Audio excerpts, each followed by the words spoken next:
बोलिए श्री सीताराम जी महाराज की जय।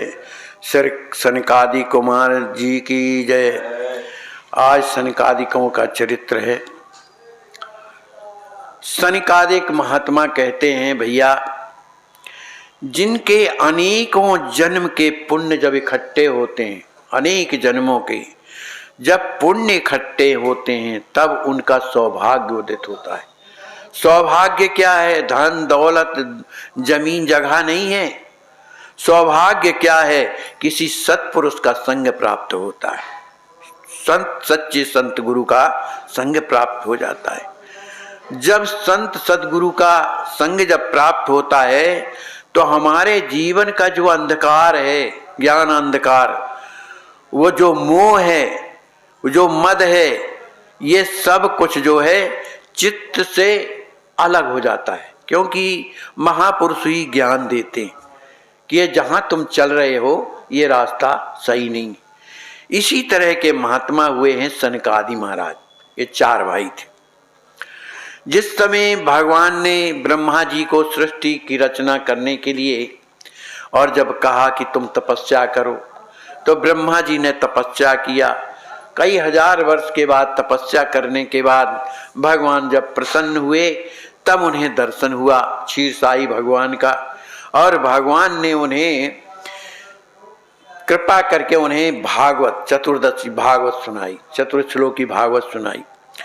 उस दिव्य ज्ञान को प्राप्त करने के बाद भगवान ने कहा कि तुम सृष्टि का विस्तार करो, सृष्टि का विस्तार करो।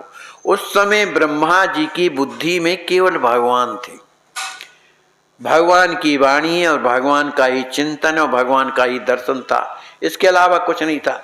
तो जब चित्त शुद्ध होता है तो चित्त शुद्ध के द्वारा जो भी निर्मित वस्तु होगी वो एकदम शुद्ध होती है। उसी स्थिति में ये चारों भाई ब्रह्मा जी से प्रकट हुए, सनक, सनंदन, सनातन और सनत कुमार। इनकी बुद्धि बड़ी पवित्र।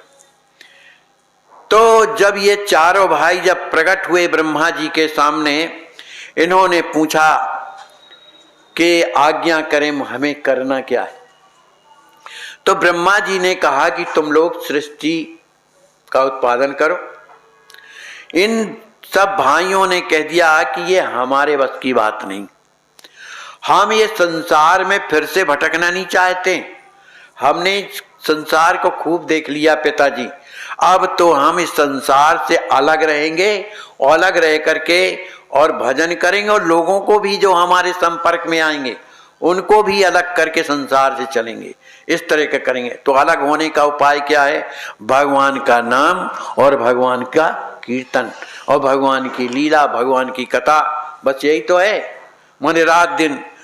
तो ऐसा ब्रह्मा जी को लगा कि ठीक है भाई, तुम लोग नहीं करना चाहते हो, हमेशा छोटे रहने वाले 5 वर्ष के बालक चारों के चारों, अब जब बड़े ही नहीं हो रहे तो ब्याह कौन करेगा भाई उनका? वो 5 ही वर्ष के बने, बस से ज्यादा बढ़ना ही नहीं हमको। अब सोचने लगे ठीक है भाई, तुम लोग यही काम करो। अंत में ये जो है, इनका हृदय बड़ा शुद्ध था, इनमें न तमोगुण न रजोगुण कुछ नहीं, एकदम भगवान की शुद्ध कृपा हृदय में भरी हुई।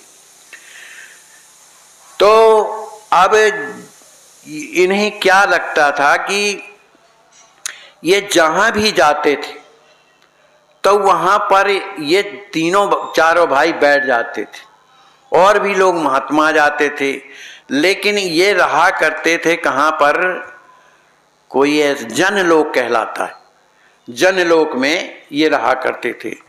तो जनलोक में कौन रहते? वो लोक है भैया, जनलोक ये नहीं है, जनलोक एक लोक है। उस लोक में कौन कौन रहते हैं?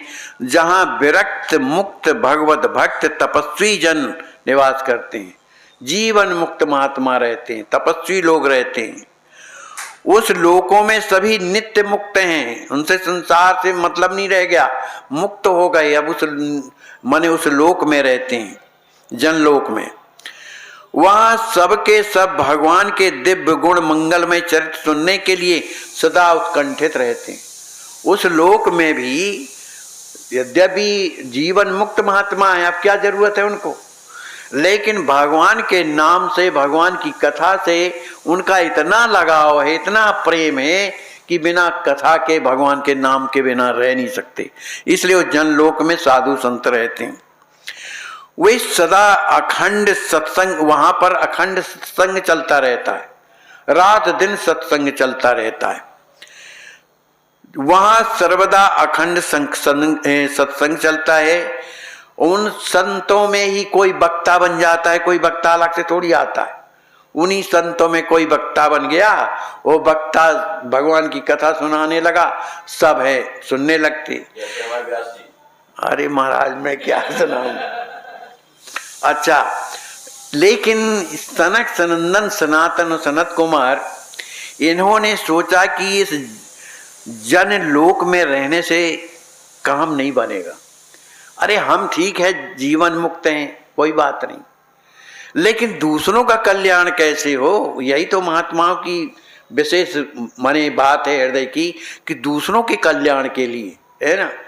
संत सहाय दुख परहित लागी, दूसरों को माने सुख देने के लिए कष्ट सहते हैं।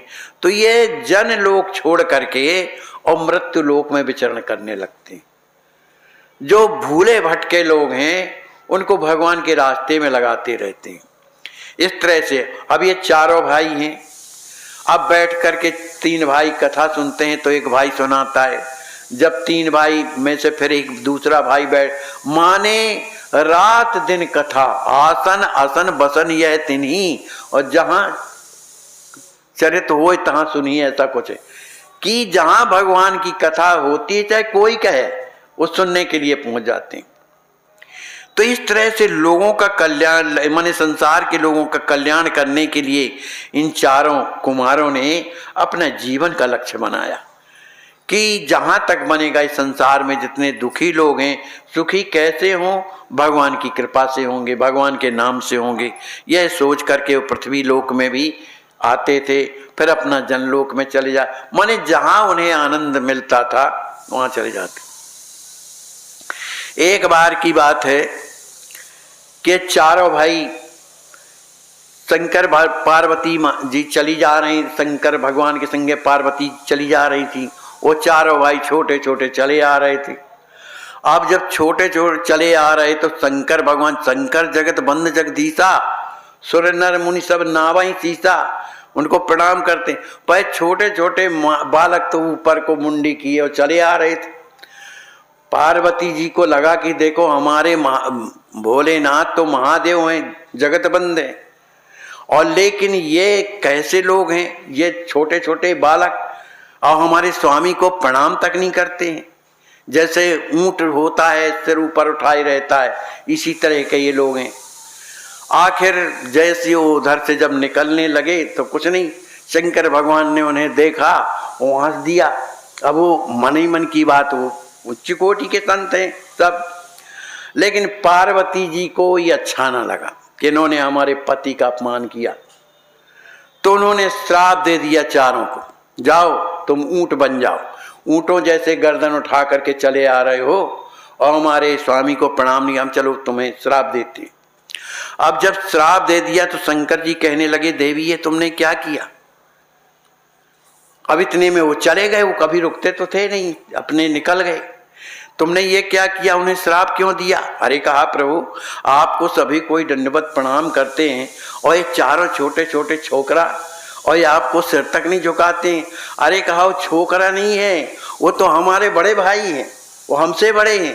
अरे तो छोटे क्यों हैं। कहा उन्होंने यही बार चाहा है तो जैसा चाहा हो, लेकिन वो हम हमारे बड़े भाई हैं, बताओ तुमने गलत किया है, चलो उनसे क्षमा मांगो, अच्छी बात नहीं है।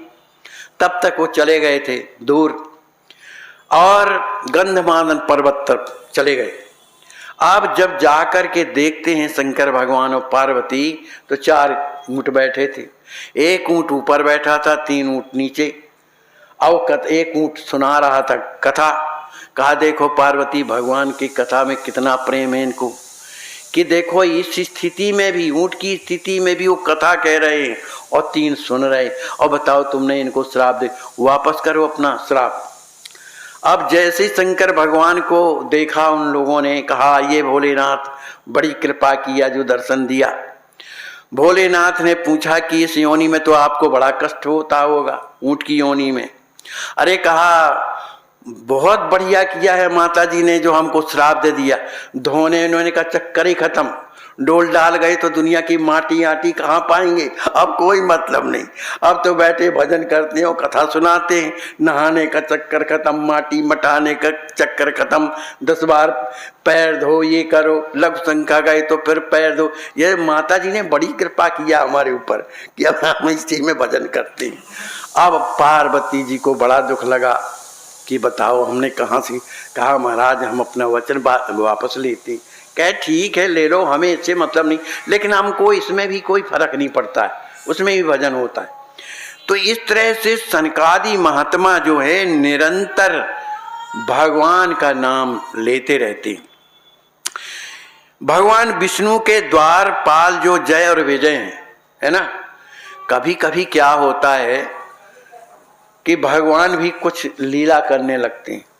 अब जय विजय कितने भगवान के द्वारपाल के हर के प्रिय दो, जय और विजय जान सबको, द्वारपाल कितने आज्ञाकारी, लेकिन उनको भी भगवान ने श्राप दिला दिया। जब श्राप दिला दिया तो जय विजय को बड़ा दुख लगा कि महाराज बताओ आपने 3 जन्म तक का श्राप हमको दे दिया, तो हम श्राप तो भोग सकते हैं लेकिन हम भगवान के बिना नहीं रह सकते हैं, और सब कर सकते हैं, श्राप भोग रहेंगे लेकिन भगवान के बिना नहीं रह सकते हैं। तो भगवान ने कहा भाई देखो ये हमारी इच्छा थी, क्योंकि संतों के हृदय में जो भावना आती है वो हमारी भावना है। तो देखो उन जय और विजय के माध्यम के द्वारा और भगवान ने इन सनकादियों से श्राप दिला करके इस संसार का भार ठीक करने के लिए उन्होंने जन्म लिया। अरे भगवान अपने ही लोगों को तो देखते हैं कि संसार में ज्यादा अधर्म बढ़ गया, वही रावण कुंभकर्ण और 2-3 बार वो बने, हिरण्यकश्यप हिरण्याक्ष, है ना। तो इस तरह से ये जितने भी ये महापुरुष हैं, चाहे वो नारद जी हों, सनकादि हों, और भी जो महात्मा हैं, लोगों का कल्याण करने के लिए आते हैं। और भगवान तो तब आया करते हैं जब देख लेते हैं कि अब हम ही को सब कुछ करना पड़ेगा, क्योंकि संत किसी को कष्ट नहीं देते और न किसी को मारते हैं, वो तो अपनी वाणी के द्वारा कृपा के द्वारा सब पर कृपा करते हैं। लेकिन जब ज्यादा ही बिगड़ जाता है कुछ तो ऑपरेशन करना पड़ता है, छोरा वोरा चलाना पड़ता है, तब फिर उसके लिए तो फिर भगवान ही आते हैं। इस तरह से सनकादिक महाराज जी लोगों का चरित्र पूर्ण हुआ। बोलिए श्री सीताराम जी महाराज की जय।